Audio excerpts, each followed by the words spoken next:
Hello, I'm Mike O'Neill, and welcome to Baha'i Viewpoint. This week, we're going to discuss issues revolving around education.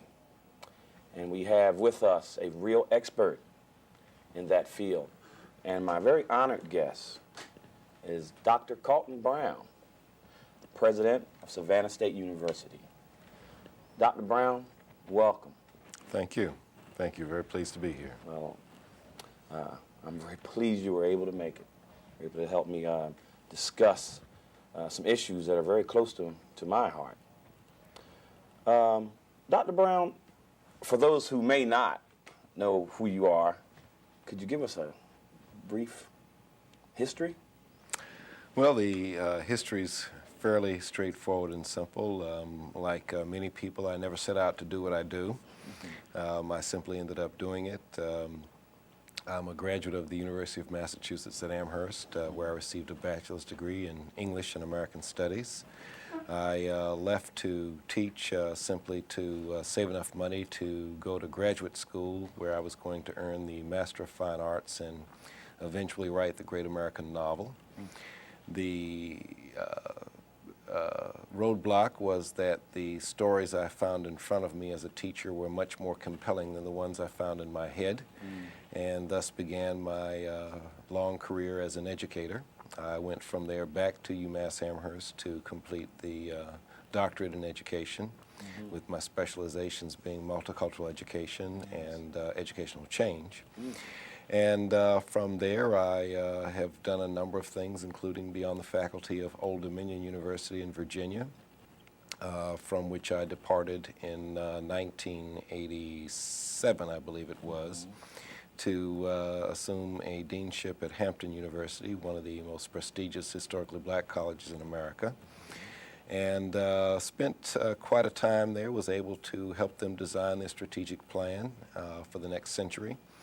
And eventually became the vice president for planning and the dean of the graduate college, and performed a number of other functions there. I've been a school board member. I've held office in national organization. I've written a lot of articles. I've done some research, and in 1997, I was asked by Chancellor Stephen Porch to consider becoming the president of Savannah State University.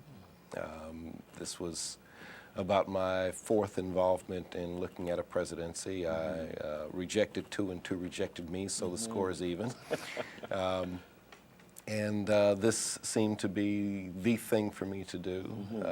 And so as of July 1, 1997, I became president of Savannah State, and been having a wonderful time ever since. My goodness, and I think Savannah's winning on that score. Well, hope so. Well, Doc, there was something else. You're a homeboy of sorts, aren't you? Well, I'm originally from Macon, Georgia, where I was raised up through about the age of 12 or 13, at which point my family left on a long military-inspired odyssey that took us to California. I had the duty of being raised for 2 years in the state of Hawaii, if you can imagine the detriment of being 13 and 14 in the Hawaiian paradise. It's rough life. And after that, back to California, New York, and eventually Massachusetts, where I finished high school, and then UMass Amherst. And so as of July 1, 1997, I returned to Georgia and brought my parents with me. They are now residents of Savannah, as am I. Wow, Doc. Well, that's something to be able to bring the parents home. Absolutely. That's interesting story. Absolutely. Well, Doc, you and I have had some conversation, and there's so many things that we could start talking about. But I want to start with a broad stroke, and possibly get your philosophies on the importance of education. I know that's broad. Very. The importance of education, and what's the core need from individuals for education? Well, education, by my view, is really the way in which society and the world prepares the individual to play a role in the world and to reach their potential on this plane of existence. And therefore, it is a most critical developmental activity. And through that activity, we learn about who we are and about what our world is all about, and find our rightful place in it. So that education done poorly creates individual and collective disaster. Education done well opens new vistas for the individual and consequently new vistas for the planet. So it is the most important thing that we do beyond being born and dying. Well, that says a lot, Doc. We were, I call you Doc. Okay. The perception of education for a great many people being educated is I'm going to be educated because I want to earn a lot of money. What are the problems? What are the shortcomings of that kind of philosophy? Well, first of all, most people who pursue an education for the purpose of gaining wealth tend to gain neither. The gaining of wealth is really not a direct outcome of education, but an indirect byproduct of having been educated well. It would be my philosophy that a quality education enables one to live effectively in the world, which is beyond issues of materiality and really on to issues of morality, contribution, intellectual growth and stimulation, the impact that one has on the quality of life overall, and the ways in which one connects with the issues of one's day. Yes. Those are the real functions of education. Earning a living is a consequence. It is a byproduct, and done right, the educated person should assume that they will earn good money. And if the accumulation of wealth is a desire, then by all means go ahead and do it, but not to the detriment of the primary purposes. What I hear in what you're saying is what I can glean is that education is most appropriately viewed, in the way I'm gleaning it, one of the best ways to help the advancement of all of civilization. Oh, absolutely, absolutely. Education has to be viewed beyond the individual. The individual has a role to play as an educated person. Let's talk about what education is. Education is the development of the capacity to pursue truth and to utilize truth in the living of life. In that regard, it is ultimately a process that takes the individual beyond him or herself to larger vistas. Yes. And it begs certain eternal questions. Who am I? What am I doing here? What is my role here? What constitutes happiness? What constitutes fulfillment? And how shall I achieve these things? And how shall I relate to my fellow man? And how shall I continue my own growth and development? For indeed, the educated human being is the purveyor of his or her own growth and development after a certain point. So put that way, the pursuit of wealth is really a mundane consequence of education and not really worth much in and of itself. I've had an opportunity to hear you speak previously, and it's been in a couple of forums, and in your discussion of education, there was clearly more than material to it. Oh, absolutely. Clearly more than material. One of the things that I heard you say, or you were heard to say in one of your discussions, it had to do, and I'm going to jump from education for a minute to a more specific kind of education, science. Okay. But in your discussion of education, there's clearly the spiritual. Oh, absolutely, absolutely. One of the bounties of being a human being is one's ability to tap into things that are bigger than oneself. And we do that primarily through our mind and our soul and our spirit. Education and the pursuit of science. The pursuit of science is the pursuit of truth about ourselves and about our world and about life, as is the pursuit of religion. And they share some primary characteristics. They all operate from bodies of information that we have come to conclude that we know are true, such as whether or not certain prophets did indeed walk the earth, and did they say these things, and if those are true, then that becomes the ground on which we make the intellectual leap. And just as faith is an intellectual leap into the unknown, so is the formation of theory. They are one and the same thing. Discovery in science is synonymous with discovery in religion. It creates a euphoria that transcends the individual and that takes the individual to a new realm. So they're both about the pursuit of truth. The pursuit of truth is its own reward. The pursuit of truth is revelational, eternal, and evolving.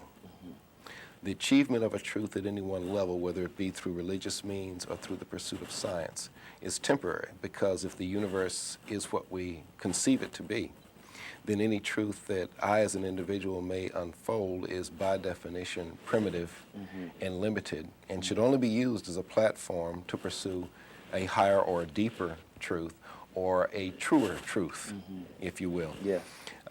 So that if you consider that we are sitting here on a tiny, insignificant speck of dust in a universe that may be one of many universes, spinning at breakneck speed around another slightly larger speck of dust that happens to be a little bit hotter, and itself racing at breakneck speed through what may be one of many universes, the obliteration of which is tantamount to nothing, then we begin to understand who and where we are in relationship to the issue of truth about life and about the universe. So truth has to be pursued through whatever means are available to us, whether it be religious study and pursuit and revelation, through the pursuit of science and other forms of knowledge, through the use of intuition, through the development of self, but with the understanding that we can pursue truth eternally and never achieve truth. We can only approach truth.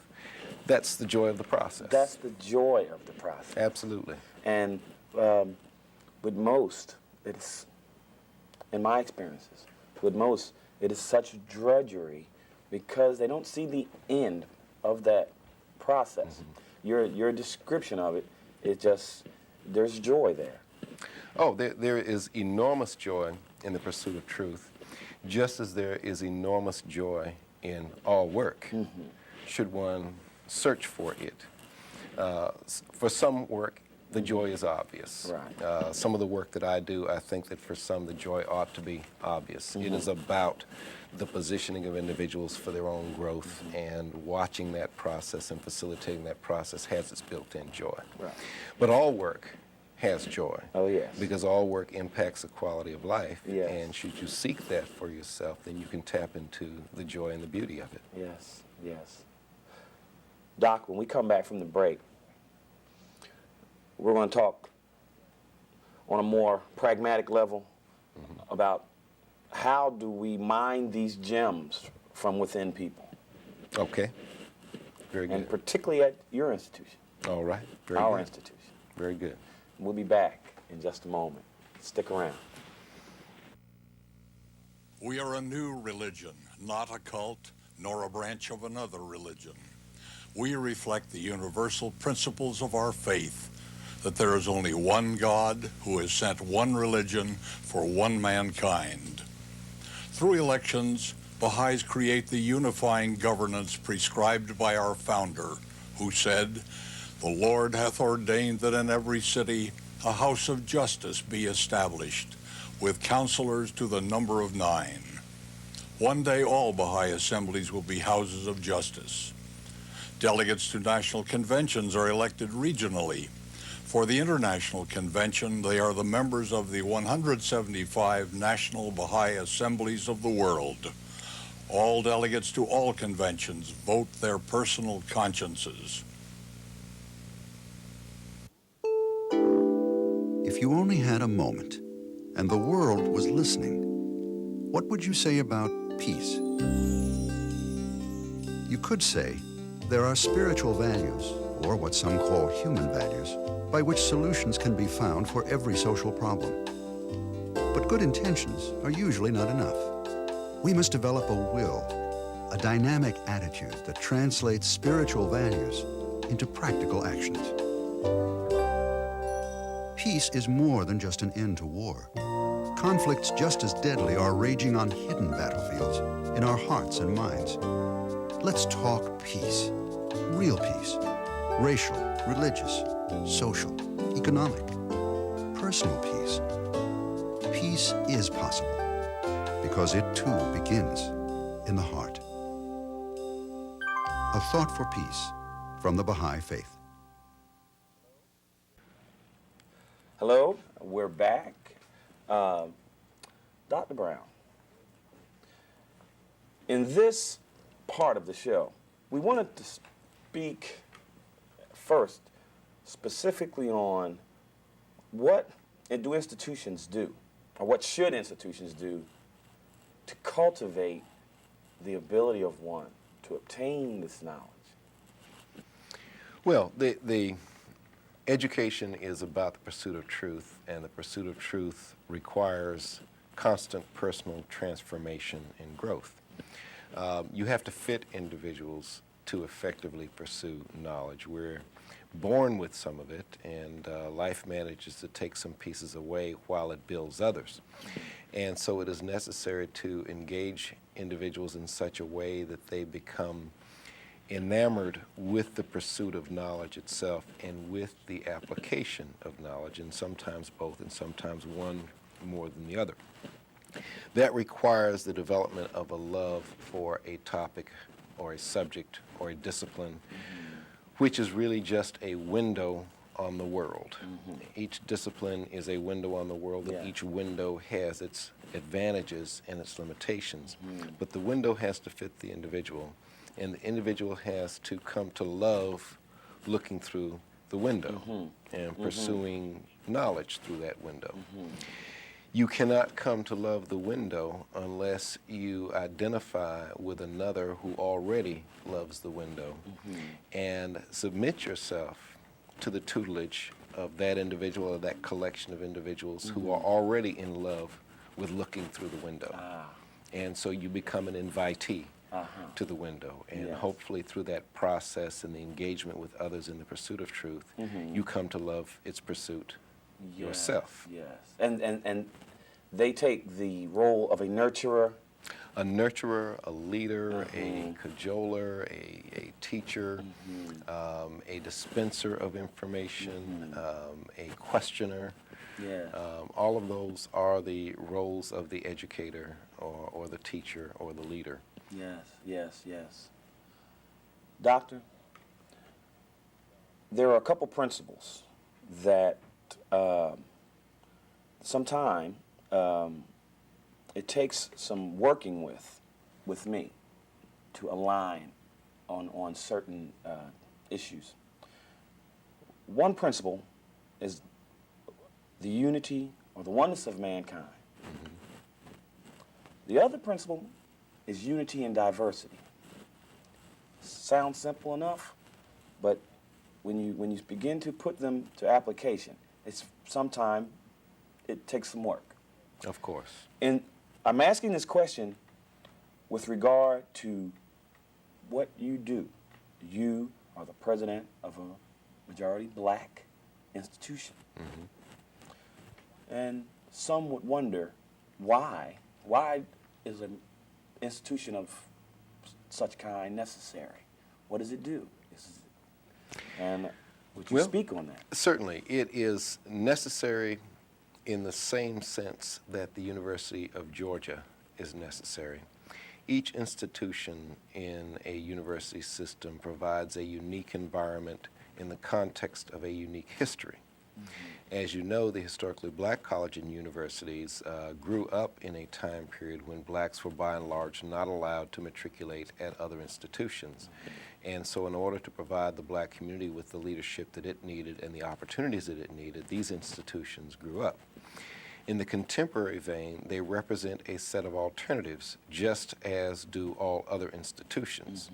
Some attend because of the uniqueness of the environment. Some attend because of the different twists in the curriculum. Some attend because of the institution's size. Some attend because of the ethos of the institution. As a historically black college and university, we focus on a number of things. We focus on the provision of a nurturing environment. We press all the time for stronger relationships between faculty and staff in their relationship with students. We think that that's important for their growth and development. We focus on mentoring very, very heavily because the majority of our students do not necessarily have at their immediate disposal all of the right role models, and so it becomes our task to provide those. We attempt to provide a quality of instruction that is second to none, and I might point out that whatever you might say about the attendees of historically black colleges and universities, Savannah State will tell you that our students will meet the Georgia Southern and University of Georgia students in graduate school. They'll go to the same graduate schools. They will succeed at the same pace and rate. They will go out and carry out the same functions in the world. Now, some white students choose historically black colleges and universities for their own reasons. We have some who are there because they wish to play certain types of sports that we offer, and they wish to do it in this environment. Some are there because of the unique majors that we offer in marine sciences, business, etc. Some are there because they want a different experience. And some are there because their family members attended the institution. We talk all the time to students who are fourth generation Savannah State students, just as at UGA you can talk to students who are fourth generation University of Georgia students. So some of the carryover of history has to do with family traditions and community traditions. There's some communities in Georgia where when we show up at a recruitment activity, half the students are already wearing Savannah State paraphernalia. They expect to come here.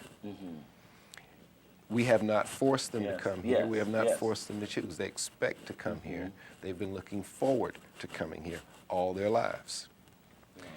It is only right that they not be denied that opportunity. So on one level, we do the same things as every other college and university. On the other level, we do some things very differently based on our students and our needs. Yes. So what you're saying is we serve the need of the whole in serving the specialized needs that we serve. Absolutely. You're always responsive to who your student population happens to be. Whatever their needs are, you address those needs. That's wonderfully put, Doc. Because as I have said, sometime this conversation comes up, and I have to work with it. And so thank you for helping me with that. Some of the things we were talking about yesterday, and something I'm glad we're going to get an opportunity to go to, is,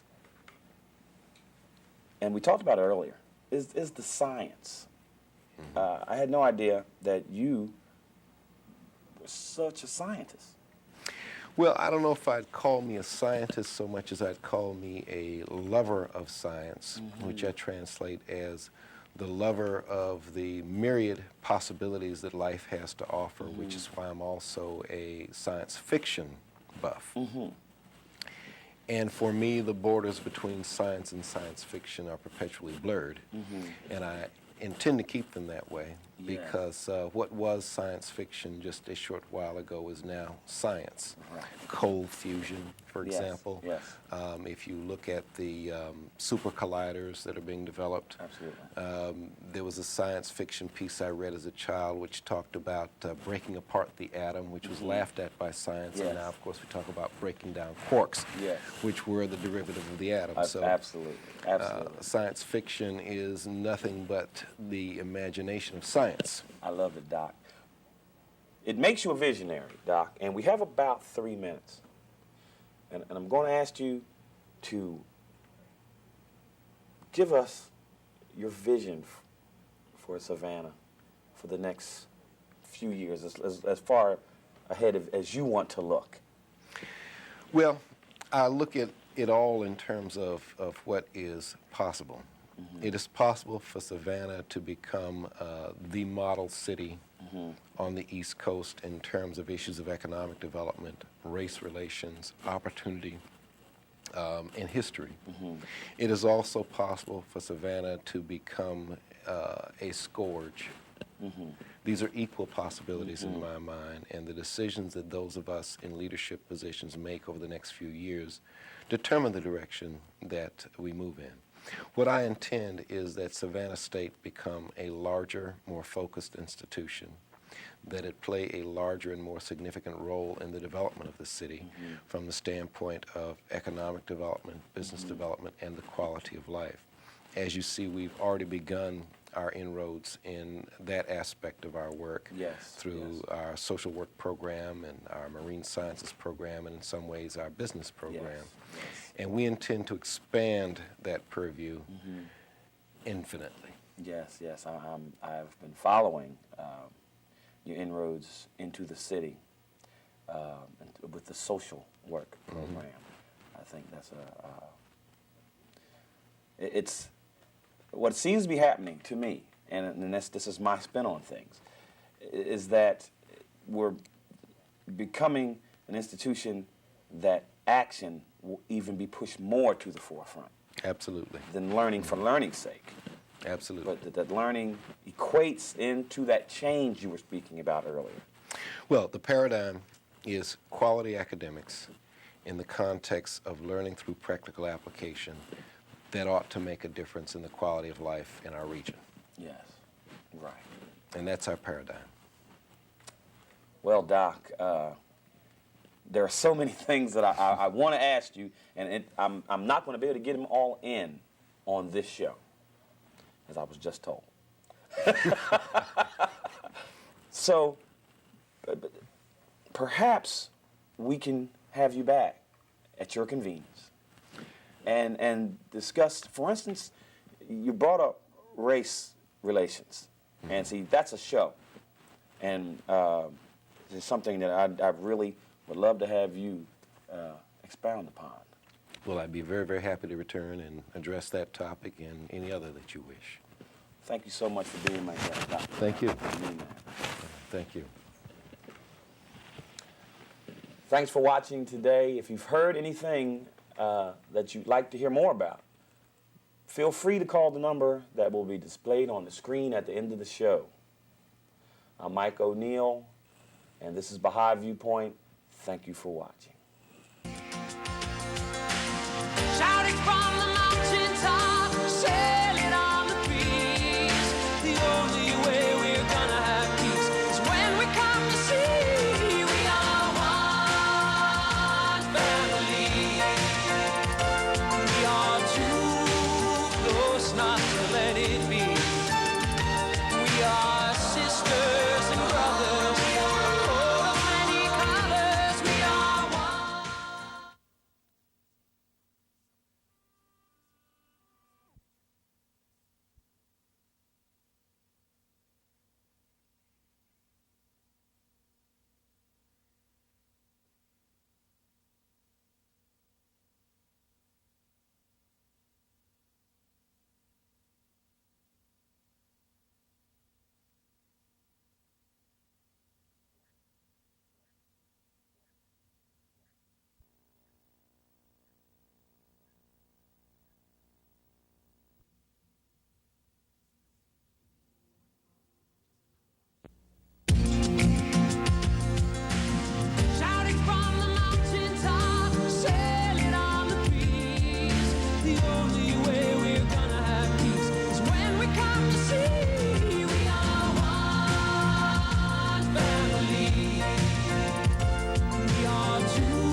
to this installment of Baha'i Viewpoint.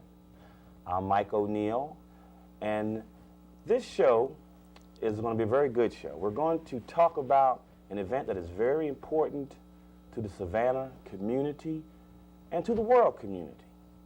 We're talking about the Martin Luther King Jr. Observance Day events, which are held every year in Savannah, Georgia, and the Baha'is are very, very thankful to be a small part of that very wonderful event. And I have a couple of guests in the studio with me that are going to help me discuss these events. And this is Dr. Hazel Scott and Mr. Darrell O'Neill. Thank you. Welcome. Thank you very much.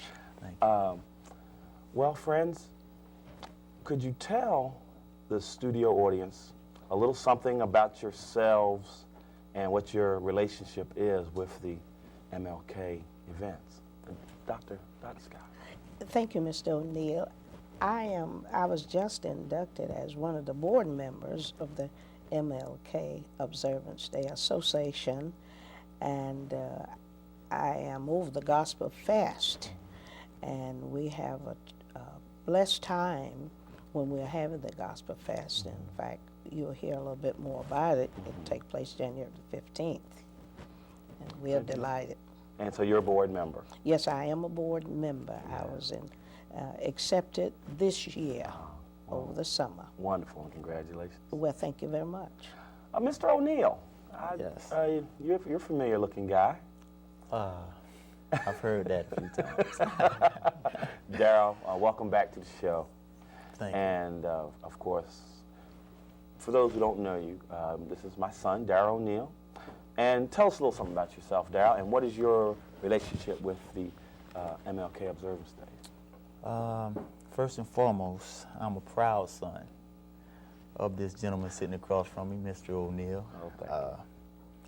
And my ties with the association began about 3 years ago, just as a curious partaker of some of the events. And just as Dr. Scott says, I was inducted onto the board of directors this year also. So we do have that in common. I'm a 20-year resident of the city of Savannah, and the MLK events have been growing every year that I've been paying attention to them. And I'm just real fortunate to be able to help to continue these events on into the future. Well, congratulations to you both for your election to the board of directors. I know how important that is, and how your input will really add to an already wonderful event. We had discussed that during this stanza, we would discuss a little bit about a brief history of the event in Savannah. And whichever one of you two would like to just give a little bit of the history, feel free.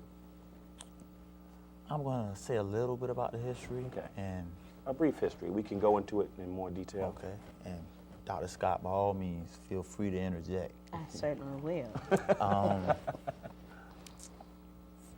From what I know of the history of these events here in Savannah, is that they were spearheaded back in, I believe it was '79, by Reverend Benny Mitchell, the founder of this particular association. And its earliest history started back in, I believe it was '74 when Merrill Sikes offered a Memorial Day celebration in honor of Dr. King. And that was at a request of Coretta's King, Dr. Martin. Coretta Scott King. Yeah, Coretta Scott King. And since then, Reverend Mitchell spearheaded such efforts to get the county, the city government, and the Chatham County School Board system to make the celebration a legal holiday for the city of Savannah. And he faced many obstacles in his works. And in 1979, I believe it is when Savannah itself made it an official holiday. But not until, I believe it was 81, were all government employees of the city of Savannah allowed to take that day off from work. And with that, Savannah was one of the forerunners in making Martin Luther King's service a holiday on a nationwide basis. And I believe it was in '86 where it actually became an official national holiday. Wow. Well, we've been involved with it now, talking about the Baha'i community, for several years. And it has a very distinct, very distinct character on how it's celebrated. And perhaps Dr. Scott can help elaborate on how did it get to be over a period of almost a month and a half, and how did the programs develop that exist today? Well, one of the things, it took hard work, it took dedication, it took commitment on the parts of those people that were involved. But let me piggyback on what Mr. O'Neill have already said in regard to the history, and then I come back to where I was, is that my hat go off to Dr. Benny R. Mitchell, who spearheaded, but there were other people that were also involved. The Black Women Coalition, the women who could envision and see that this was a need to recognize Dr. King's work and his life that he had committed. And there was Dr. Otis Johnson, Otis Alderman, Roy Jackson, the Reverend Ben Gay, and Reverend Butler, Reverend Charles Fogo. These were some of the persons who work along with Dr. Benny R. Mitchell to make sure that they not give up, to continue. But over a period of time of hard work and dedication, we had a young lady to come and pick up and to envision, because she was one of the, Dr. Carol Brown. Yes, ma'am. She's one of the persons who worked very hard in her hometown in reference. She also did some marches and what have you. So when she came to the city of Savannah and saw such movement taking place, where she just fell in, and we certainly thank God for her. But we're going to talk about her in a few more minutes. Okay. Well, and that is, this event actually is the culmination of a large amount of work by a large amount of people. Yes, it is. And as it should be, because it's an event that has that kind of impact. And when we come back from the break, we're going to discuss in detail some of the upcoming events. We want to inform the audience of just what this year's celebration offers. Okay. We'll be right back after this very short message. Stick around.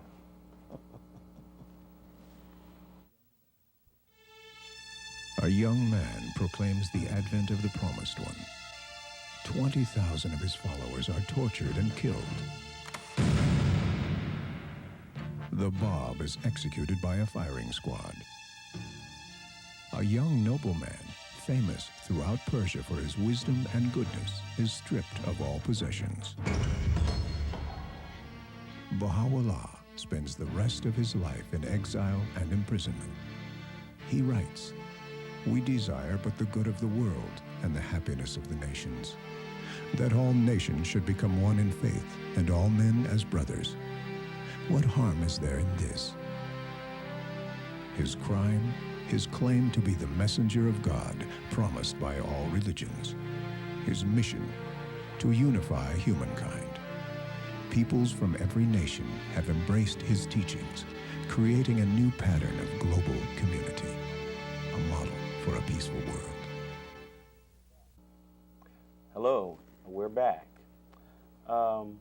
Friends, every year there is a theme the Observance Day Association has a contest, and we come up with a theme, which is normally by a student in the Savannah area. Dara, could you briefly tell us what the theme is this year, and maybe a little something about the winner? This year's theme is remember the past, focus on the present, and live for the future. And it was thought of by a 12th grader at Savannah High School by the name of Shamika Arkwright. And this year's events are geared around her theme. And all of the activities are pretty much centered on remember the past, focus on the present, and live for the future. Very good.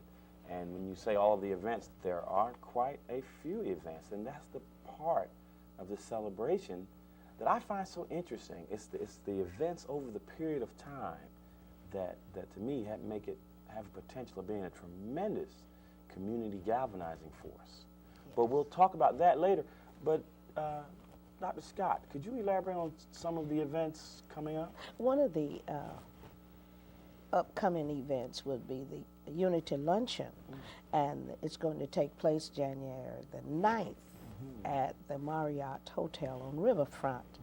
And it's going to take place at 12 o'clock, and the speaker is the Dr. Vasti McKenzie of Baltimore, Maryland.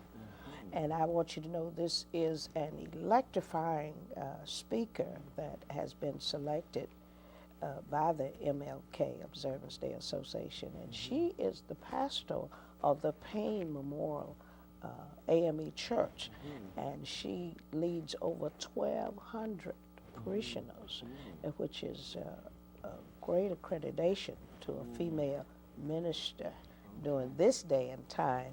And the tickets are $25, and if they wish to get a ticket, they may call 234-5502, and I think we'll be able to accommodate them. Yes, ma'am. And if I'm not mistaken, doesn't she have some affiliation with Delta Sigma Theta? Yes. I think her grandmother was one of the persons who was the organizer of Delta. And I think she's maybe the chaplain or something. Yes, she served as chaplain. National chaplain. National Wow, chaplain. wow. It's a person of great renown. Oh, yes, she is. And that date again is? January the 9th at 12 o'clock at the Marriott Hotel on Riverfront. And it's going to be fantastic. Oh, I'll bet. I'm expecting to be there. Yes, ma'am. Darryl, tell me about some of the other events. Okay. After the Unity Luncheon on January the 10th at 7 p.m., there will be an interfaith service, and it will be held at the First Presbyterian Church at 520 East Washington Street. And the speaker will be the Reverend Canon Cicely Broderick E. Guerrera out of Hampstead, New York. And the next event will occur at January 13th, Wednesday, from 2:30 to 6:30, and it's the Blood and Bone Marrow Drive and Health Screening. And it's co-sponsored by the Black Nurses Association, American Red Cross, ILA, and the South Atlantic Medical Association, and Savannah Fire and Emergency Services. And then I'm going to have Dr. Scott speak about the MLK Gospel Fest. Yes, I know that Dr. Scott has been involved with the Gospel Fest for some years. Yes, the past 3 years, Yeah. in fact. I have chaired the Gospel Fest, and I want all of our viewers to know that it is going to take place January the 15th, which is actually on his birthday. Yeah. And it will be held at the Connors Temple Baptist Church, 509 West Gwinnett Street, right there on the corner of MLK Boulevard. And we're asking all choirs and groups to get ready because we're going to have a gas house there. And I tell you, it's going to be some singing up in there. And we are expecting all choirs and groups to participate because this is a mean of gathering all of us under one setting to sing and express ourselves through music and through song. Yes, ma'am. Which portrayed somewhat. I never known Dr. King to be a singer, but this has been one of the traditions of the MLK. So, hey, we won't stop now. No, ma'am, no, ma'am. Maybe someone can elaborate on just how a person before we talk about some of the other events, just how a person can contact the association to register, for instance, for the Gospel Fest. Okay, they can contact me, and they may call 944-9171, and certainly we'll be happy to put their name on the list, and on January the 15th, they can meet us there at Connor's Temple. I mean, January the 15th, 1999, because we'll be moving into a new year.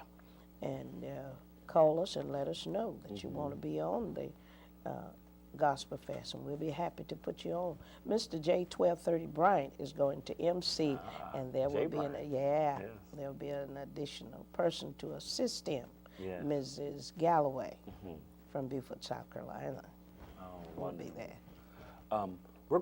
We have enough time for this stanza to go over the other events that we were talking about.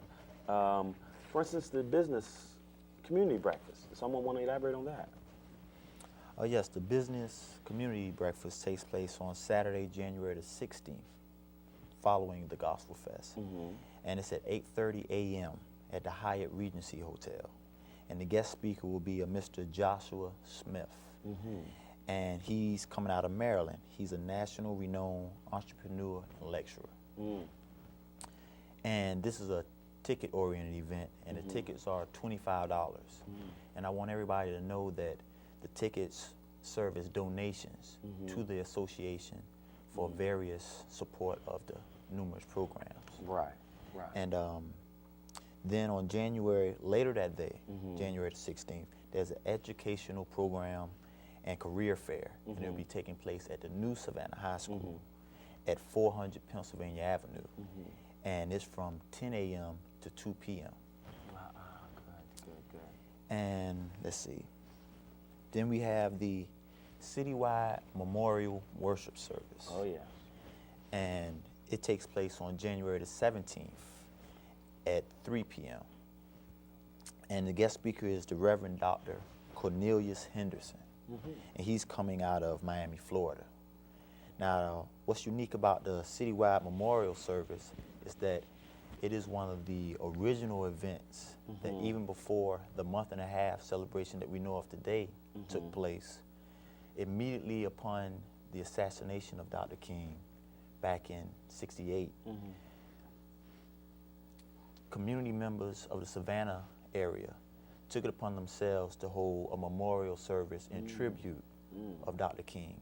And it has taken place on a yearly basis since his assassination. And the MLK Association has incorporated the citywide memorial service into their events. And it's one of the most well-attended events. And every person who believes in a higher power is encouraged to come out and attend. Yes, I've been to several. So in some ways, this is a root event. This is one of the ways this thing got inspired and started. There are a couple more events, and if we could kind of quickly go over those and give the dates. Youth extravaganza. Well, we have the youth extravaganza that will be Sunday, January the 17th, 1999 at the Johnny Mercer Theater at the Savannah Civic Center. And it's free to the public. And then Dr. MLK Jr. Parade will take place Monday, January the 18th, 1999 at 10 a.m. The parade route begins at the Forsyth Park. But we must keep in mind the citywide memorial worship services, it's going to be on a Sunday at 3 o'clock.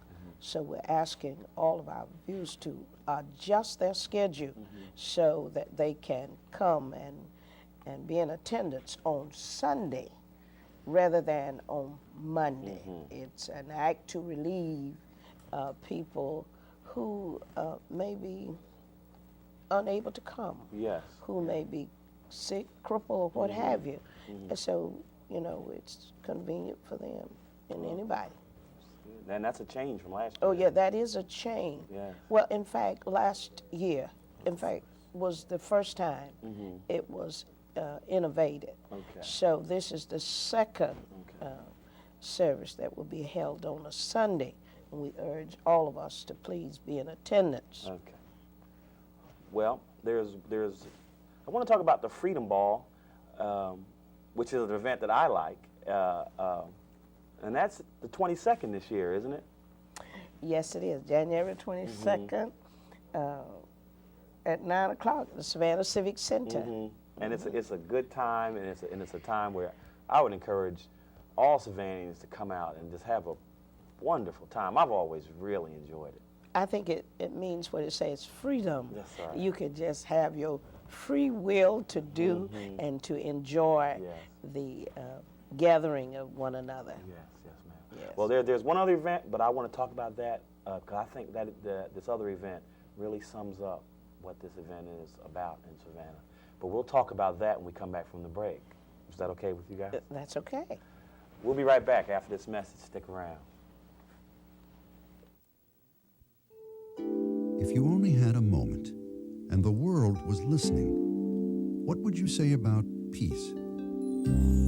You could say recognizing the oneness of mankind is fundamental to real peace. Racism is loose in the world. It's one of our oldest and most destructive evils. Racism violates the dignity of man and has no place in a peaceful world. True unity requires compassion and loving kindness towards all peoples of the earth. Peace is more than just an end to war. Conflicts just as deadly are raging on hidden battlefields in our hearts and minds. Let's talk peace, real peace, racial, religious, social, economic, personal peace. Peace is possible because it too begins in the heart. A thought for peace from the Baha'i Faith. From the turbulent, vibrant 1960s to today, the Ralph Mark Gilbert Civil Rights Museum chronicles Savannah's rich history and evolution. Explore 3 floors of interactive displays, compelling photography, continuous video presentations, and much more. Located just minutes from Savannah's famed historic district on Martin Luther King Jr. Boulevard at Highway 16. The museum is open Monday through Saturday 9 to 5 and Sunday from 1 to 5. Hello, we're back. And before we start, I just want to tell the studio audience to look for the number that's going to be flashed on the screen during this stanza so that people can get information as to where to purchase tickets or to participate. The event that we didn't talk about on the last stanza was something that's very important to me, and that's the scholarship award that the MLK Observance Day Committee gives back to the community. Where this money is going is back to the community. And I wanted to bring that point up because this is one of the hallmarks of the present administrative president, who you know is Dr. Carlton Brown. That is correct. In 1991, when Dr. Benny R. Mitchell stepped down, and then Reverend Twyman, he was elected, and he left.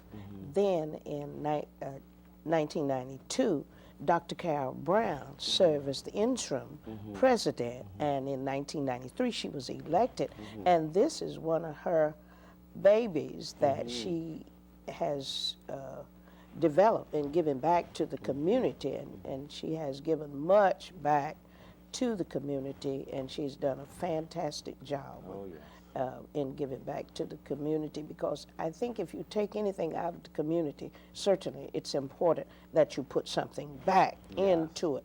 And what would be a better investment than to invest in our young people in the scholarship program? Absolutely. She's been, to me, an inspirational leader. Yes, she has. Yes, ma'am. And at this time, I'm sure that the organization was going through a flip-flop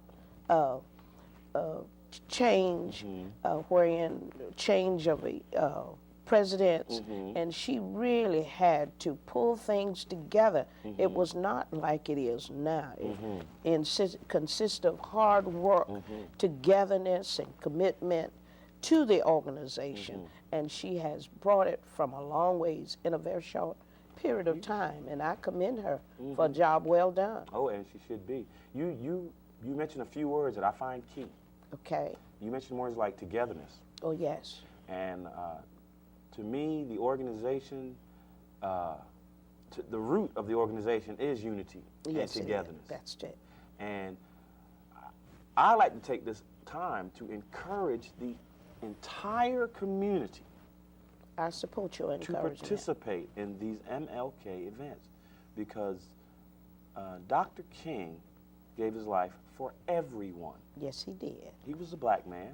We all know that. Yes. But he gave his life for everyone, and this event is for the entire community.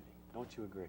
I wholeheartedly agree with you, and we certainly we're asking the entire community, regardless of what walk of life that you may be in, to support these events, upcoming events that will take place. Yes, yes, yes, yes.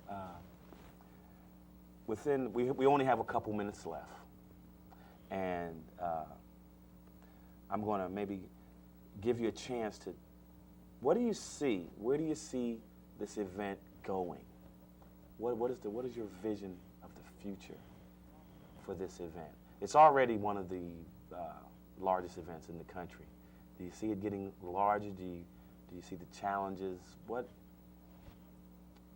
I think one of the things about it that we had a good solid foundation, and we have been constantly building on this foundation, and it hasn't begun to crack at all. In fact, it is expanding, it is getting stronger, and I believe that the leadership have greater insight, greater envision, greater endurance, patience, to persuade people to really catch the vision of Dr. King and lead us on into the millennia. I do anticipate great growth. I Great have to growth. agree. Great Doctor. growth. Well, my dear guests, time has run out. I want to thank you both for coming. And thank you so much for having me. You're very welcome, ma'am. Very welcome. Feel free to call the numbers that you're seeing on your screen or that you'll see flashed at the end of the show. It's been my pleasure to present this installment of Baha'i Viewpoint, and I'll see you next time.